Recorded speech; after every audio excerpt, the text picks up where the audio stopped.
I think a proper way to start this video out is Happy National Donut Day. So today is National Donut Day, so I went and got one, and my mom went because I love her. But today is also Friday, and that means it's Friday, June 5th.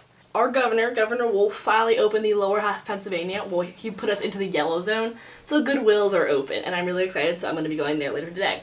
But in the 3 months that they were closed, I went through my closet and I was like, what can I DIY? What are some things that look scrumptious? And I made this little shirt. If I can focus on my little shirt. Ooh, so cute. I am wearing athletic shorts, but I didn't feel like putting jean shorts on, so here we are. So in this video, I make 3 different things. Some pants, this shirt, and some more pants, and a sweatshirt. So I will leave all the timestamps of which DIY I do when in the description, just so that you know, like, then you can go find and do what you want. So yes, let's get started into DIYing my clothing. Find someone that looks you the way I look at that donut.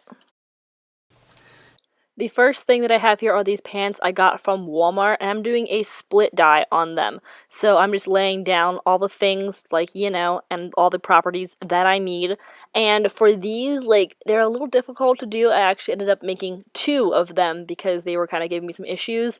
And I thought I ruined the first pair, but they turned out actually better than I thought they would. So for these pants, you just take a rubber band, find the seam, and like cinch it as tight as you can to make sure that no dye like seeps over to the other leg. I try to do it right on the seam just so there's like a clean line right around your butt crack where like the bleach stops and where it like starts and ends. There we go. Also, my dogs are having a fun time around in the background, so yeah, you can just watch them do that. That's kind of fun. But I put the other leg into a bag, so of course, again, no bleach gets into it. For this pair, I actually scrunched it up and like put rubber bands around it, kind of like a tie-dye. But you can also, I'll show you like another method where you can just like squirt it with a water bottle, and that kind of gives you a different look. And then you can also control where you put the bleach a lot more. But here I am just applying the bleach. I used a half and half water and bleach mixture, and this is how they turned out. I actually ended up really liking these. Lovely out of frame, out of focus. Oh, there we go.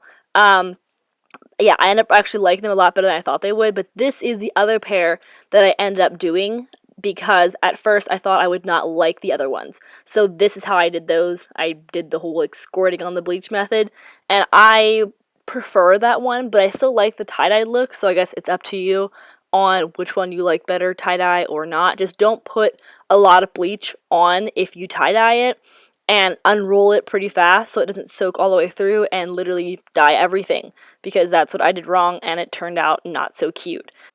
To really make sure that no bleach got to the other pant leg, I laid it down on my blacktop and I sprayed it off. And that, I think, really saved me, and I recommend you guys doing the same thing, because then when you wash it, there's no remaining bleach in the pants that could end up getting on the other leg and dyeing it like the other pants. I actually put a little bit of laundry detergent on them as well, just to make sure that it was completely washed out. I probably spent like 5 minutes on them because I was getting slightly paranoid because I didn't want to ruin these pants as well. I mean, they ended up not being ruined. They were kind of cute the other way because they were like opposite, whatever. Anyway, but yeah, so I really actually recommend this method, and boom, here is a very, again, out of focus little booty shot. Love that. But yeah, I love these pants, and I will definitely be wearing them a lot. I want to show you guys like what they look like beside each other. So right here are the 2 different pairs, and I think they're turned out pretty good. I really like this pair especially. They're my favorite. This next thing is this shirt. It's beginning to get a little bit faded, so I thought I would just put some bleach on it and see what happens. This is the tie-dyeing like method that I used. I really like how this looks, and it's also fun to remove because like you just pull on both sides of the fabric and the rubber band comes shooting off. I got rubber bands everywhere, but yeah, it just looks really cute, and it seems like it'd be time consuming to put all those rubber bands on, but it's actually not that bad, and it looks really good. So for this sweatshirt, it ended up being like when I undid it, the rubber bands, I was like, oh, it's really dark, but then once you wash it, it actually lightens up a lot, and the color was perfect. I loved it. So boom, here is another an out of focus shot, and then me awkwardly walking away because someone was watching me. I kind of want to show you guys another. This is what it looks like a little closer up. I don't know if it's in focus, but this one I love. The t-shirt was getting, like the sweatshirt was getting kind of faded, and I think this is a great thing to do if they're getting a little crusty. and it turned out really cute. So those are the 2 DIYs. The last and definitely most difficult, in my opinion, is this little striped flannel thing. I don't like the way it fits me, so I decided to turn it into a tank top. To start off, I am removing all of the sleeves. I mean, they only have 2 of them, so both of the sleeves. Then later I use the sleeve fabric to make the straps. And then from there, I cut off. I mean, I was just kind of measuring to see like how wide I want my back border to be.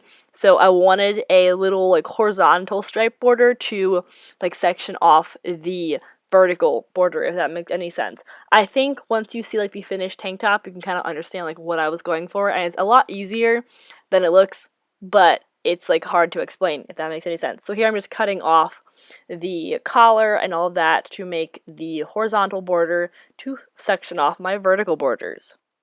And then I just folded down my little horizontal border, and then boom, right there. I like that really clean, seamless look.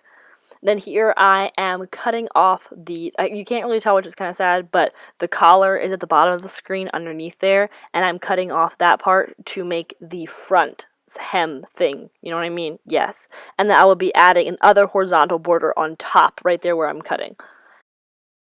The piece that I am sewing here is going to be the front border. If you don't want it to be like one long seamless piece, you could add a button in here, and that's going to make it a lot easier to get into your shirt. I chose to leave it just as one long piece with no buttons on it because I can slip this shirt pretty easily over my head, so that is an option that you can add in if you want, and it's also an extra step, so it does take more time. Then here I am just sewing on the back border. I really like this one because it's like very thick and heavy duty, and I like the way it feels. So that's kind of a random thing. But yes, I like the back border a lot. And then here's me admiring my good work. Good job, Verna. Looks really good. So the front and back are going to look just like that, except the front, of course, has a row of buttons, and that back piece has a pleat. So here I am sewing on the front border. Again, like I said, you would add a button in there before sewing it on, but I just chose not to. This is what we have so far. I ended up cutting down the sides and lining up the top 2 levels because I wanted it to be like one seamless like circle thingy, if that makes any sense. And then of course I ended up cropping the bottom because like I don't like that whole swish look, and so it's actually a lot easier than you might think, but it takes some work. This is my lovely mother and my niece sewing it together for me on her little old treadle sewing machine. She's had that thing for I don't know how many years, but a very long time. There's no electricity to it because my family used to be Amish. Actually, I made a video about that. I'll link it down in the description or in the little icon thingy. But anyway, here is the straps that I was making. That's how wide they were. Really nice. I kind of wish I would have made them like one stripe wider. I think that looks better. But yeah, so this is what we have so far. I ended up hemming the front part. And here I had made it level, so, you know, before the back was higher, but now it's all one seamless thing. So I just hemmed the back and added on the straps. Right here, we were kind of figuring out where I want the straps. And then, boom, next clip. Wow, right there. Perfect little tank top. Actually, I really, really like this tank top. It fits me really well, and I would definitely recommend anybody else doing it. Also, my strap is twisted, and I have great tan lines, but we're just not going to talk about that. It's fine.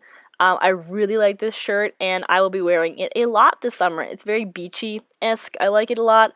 I feel like it does not match the aesthetic of the 2 other DIYs that I did, but it's still cute, and the fact that my strap is twisted is kind of making me angry, and here's some fun little TikTok dances.